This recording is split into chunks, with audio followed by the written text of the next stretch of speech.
All right, we are here with Brianna Stark from Married to Barbecue. Thank you so much for coming along. Today, we are talking a little bit about what Brianna's doing on Instagram with her barbecue. So, Brianna, just to sort of start us off with, can you tell us a little bit about your account, why you're called Married to Barbecue, and why you started? Yeah, so I actually started on TikTok about a year ago, actually, March of 2021. I was obviously just like everybody else, sitting at home in the pandemic, watching TikToks, and I started really liking them. And I was like, I could do that. That sounds like fun. So I would make videos of me like riding my four-wheeler and stuff like that. And that's like if you go to the very bottom of my TikTok, that's the first videos you see are like me riding around my four-wheeler. And then my husband bought an Oklahoma Joe's Bronco barrel. And we have a ton of smokers. We've done competition barbecues since about 2014. We got really into the competition world. Cool. And he was like, we should film a rack of ribs. And I was like, that would be fun. Let's do it. And so I'm filming him, and then I do a voiceover just kind of on a whim. And I wake up the next morning and it's got like 1 million views. And I was like, whoa, well, that's cool. Huh. Okay. So, and it was just I've never really changed my style. It's still very the same, very tutorial based, very recipe related, very like tips and tricks. And that's kind of what I do. And so it worked. So I stuck with it. I never really put a ton of thought into Instagram at first. I never really thought that I would, I didn't really realize what this would become. So I just kind of focused on TikTok for a while.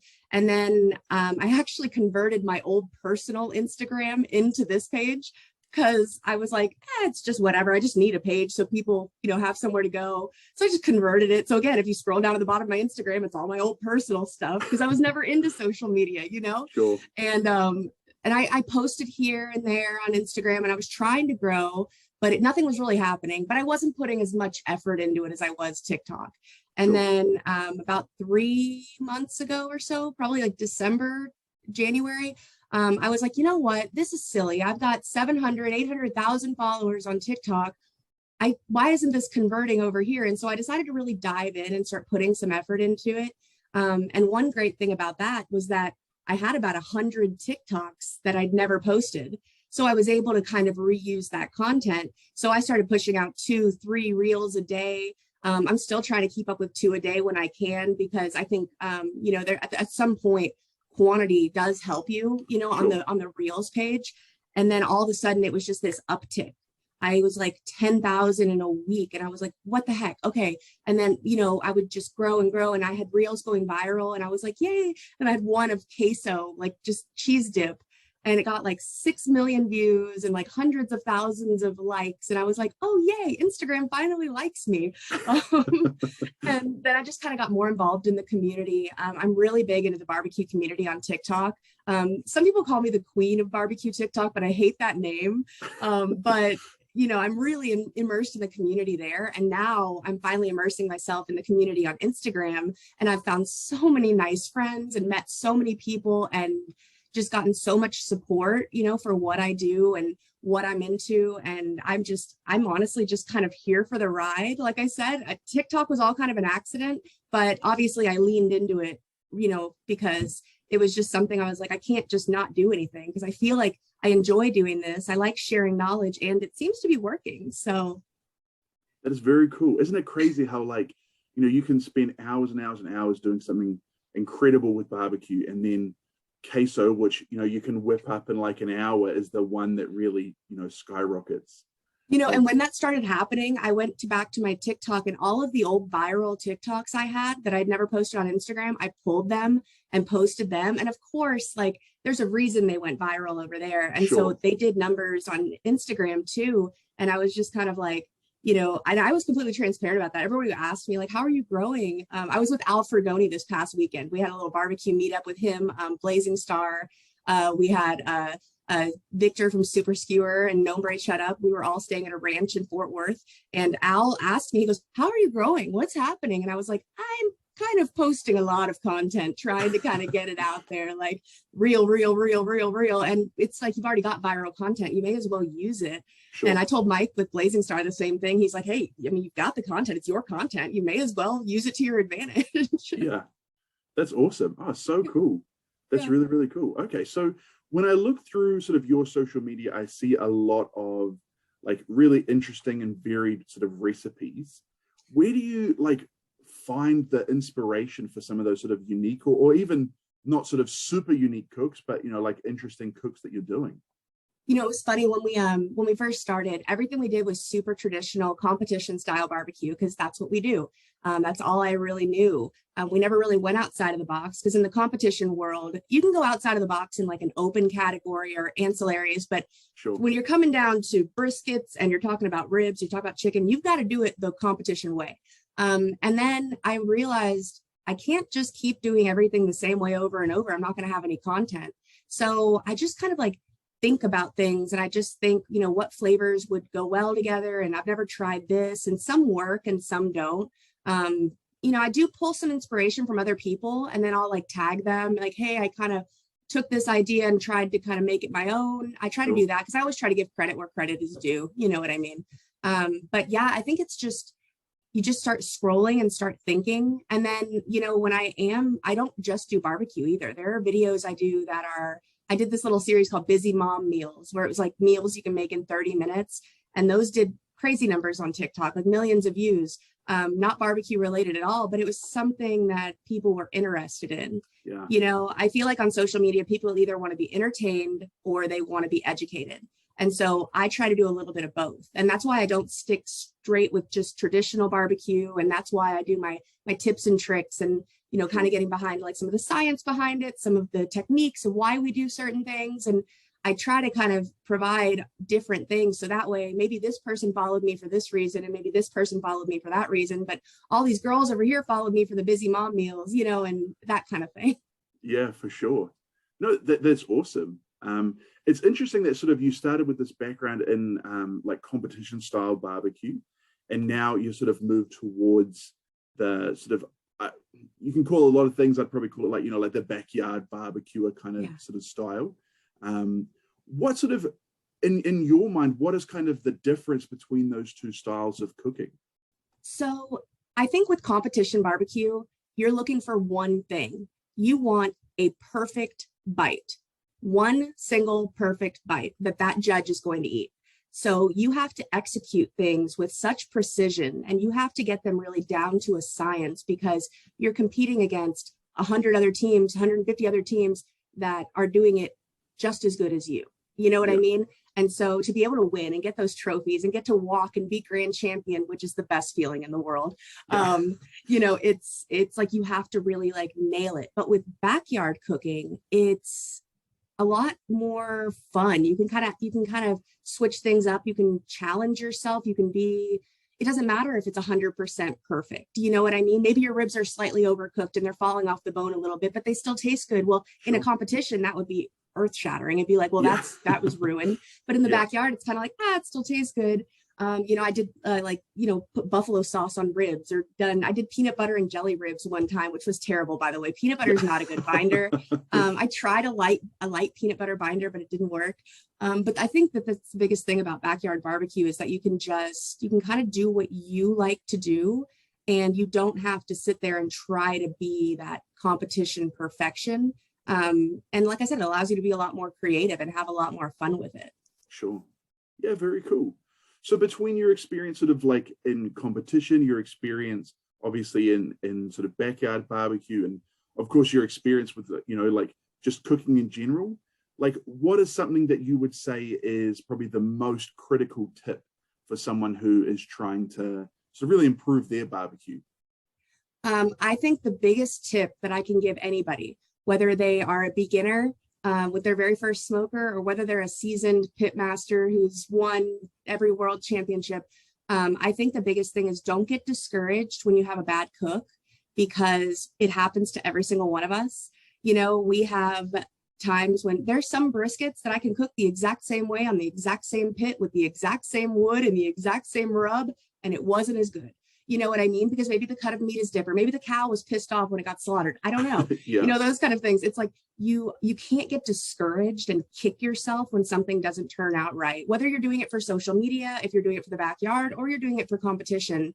I always try to instill that in people because I get a ton of comments. Like one of my most viral videos was one of me saying this was the worst brisket we've ever smoked, or one of the worst briskets we've ever smoked, because the point was really dry and it just didn't turn out very good. And I was very honest about that. And I got a ton of comments of people saying, I've done 2 or 3 briskets and they never come out good. And I don't know what I'm doing wrong. And I tell them, well, I tell them, hey, email me, let's talk about it. Like, let's go back and forth. I try to be really good about, communicating with my community.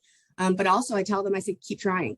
Just keep trying, watch my barbecue tips and tricks playlist, take what works for you, don't take what doesn't work for you, and just don't get discouraged, because at the end of the day, barbecue has a lot of science behind it. You know what I mean? Sure. The way the nitrogen dioxide in the smoke, pairs with the meat and how much moisture is in the meat, and, all of those kind of things, and temperature regulation, fire management, those things. I think it takes a lot of time to perfect. It's like an art. It's an art form, really. For sure. So that's really my biggest tip, is just don't ever get discouraged and don't get down on yourself, because at the end of the day, it's all about having fun while you're doing it, For sure.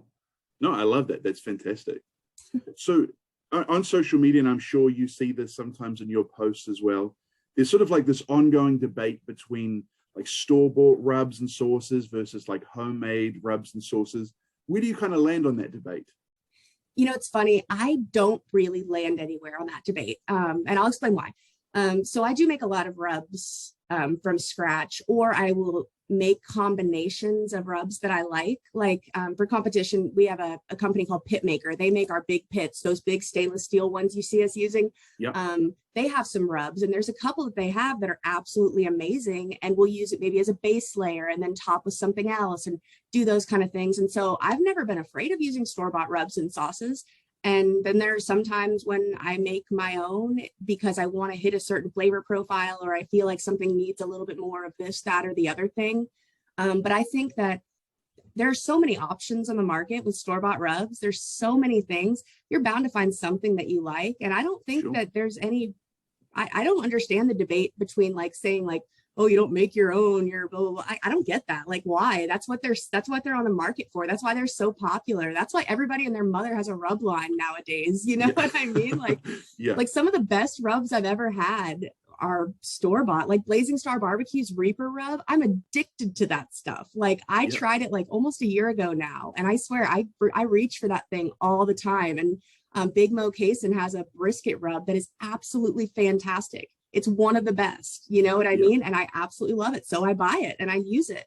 You know what I mean? Like, so I don't really fall anywhere on that debate. I mean, if you make them on your own, cool. If you don't, then I don't care. It doesn't bother me any.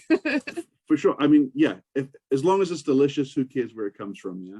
Yeah. And I have so many rubs, especially now that I'm on social media. I swear I have a box at my door every couple of days. And it's like crazy. And so I've got all of these rubs, and like sometimes it's like, I like trying them because I get to try something new and something different. And I don't think it's any different than buying like a pre-made seasoning at the store, like an Italian seasoning blend or whatever. I use that too, Sure. Yeah, no, for sure. No, I think there's the thing for me is like, sometimes I think you can buy rubs that have ingredients that maybe a normal person at home wouldn't have in it. Like I don't sort of like to buy, stuff that has a whole lot of fillers and stuff in it, but sometimes, like the texture of it will be really nice, or sometimes it will include things, especially sauces. I find like it'll have things included in it that like is really hard for me to make at home. Well, yeah, like Chicks That Smoke did one with Suckle Busters, and they sent me that one to try out, and she used like honey extract or honey powder. Like I don't quote me on that. There was honey in it in some way, and if I had added regular liquid honey to a seasoning mix, it wouldn't have been a seasoning anymore. You know what I mean? And so being able to have those ingredients that you can only get if you're kind of going through co-packers and whatever, you can't necessarily make those at home. So I kind of like that stuff, Yeah, for sure. No, I totally hear you. Oh, very cool. Okay. So one of the big things that sort of, it sounds like you've talked a little bit about before with your like introduction to barbecue sort of playlist, something that I'm really passionate about is helping people sort of into the community. And I think during COVID, I think there's certainly been an uptick in people sort of who have really wanted to get out to their backyard and start cooking. So what is sort of the advice, or what's the biggest sort of learning opportunity you think for those backyard barbecuers? Not to sound like a broken record, but it kind of goes back to what I said before, where it's just like, don't get discouraged, and don't, I think, and this might be a little controversial, just because your favorite barbecue YouTube star does something one way doesn't mean that they're right. Sure. You know, there's a lot of things like Malcolm Reed is a great guy. You know, he was one of the first people to follow me on TikTok. He's very, very kind and sweet, whatever. And we don't do things the same way. You know, we've got, you know, Big Mo Cason. I don't do everything the same way as him. I don't do everything the same way as, you know, any of these like big guys who've really created a barbecue community for themselves. But I'm not cooking on the same smoker as them. I'm not using the same protein as them. I'm not using the same wood as them. My humidity level here in Houston is way different. And that is a huge factor. Yeah. And just those kind of things, you know, when it comes to like fat cap up or fat cap down, or do I use a water pan or do I spritz? And it's all very based in opinion, but it's also very based in environment. And so I think it's important for everyone to remember, like, if you were cooking on a barrel and someone else is cooking on an offset, you guys might not do it the same way, but that's just because it's a different environment. And I think people sometimes fall into that, well, so-and-so, Aaron Franklin does it this way. It's like, Aaron Franklin's amazing, but his smoker is different than mine. He does things differently. And that doesn't make one of us right or wrong. It just means we're doing what works best in our environment. And I think that's one thing that beginning barbecuers should always keep in mind. Sure. I think that's fantastic advice. That's very, very cool. Awesome. So tell me, what's next for you? What are you working on? What can sort of your followers expect to see from you in the near future? You know, I've got a lot of stuff that I'm kind of trying to work on right now. I've got, I'm writing for Smoked Barbecue Source, which is a big barbecue website. And I've been doing some like recipe development and blog posts for them. So I really enjoy writing and I enjoy sharing knowledge. And so that's kind of like, it fits really well with me. So I've been enjoying that a lot. Kind of in the talks on maybe doing some kind of co-branding with a rub. I get a ton of requests for rubs. I ever since I started, people have been asking and I've been hesitant, but now I have a possible opportunity to like do like a co-branded thing. Yeah, cool. So I might do that. I don't want to give too much because nothing's solidified yet, but that's cool. The options out there possibly. But I think really just diving into kind of continuing to create content, continuing to share knowledge. I'm working on my master's of beef advocacy right now, which is just a short, you know, learning a lot about sustainability and like kind of like more of the science behind, you know, meat and how it all works and all that good stuff. So I'm kind of trying to increase my knowledge so I can share that knowledge with the world. Yeah. Awesome. No, very cool. So when people want to follow you, where can they find you? Can you give yourself a plug on your different socials?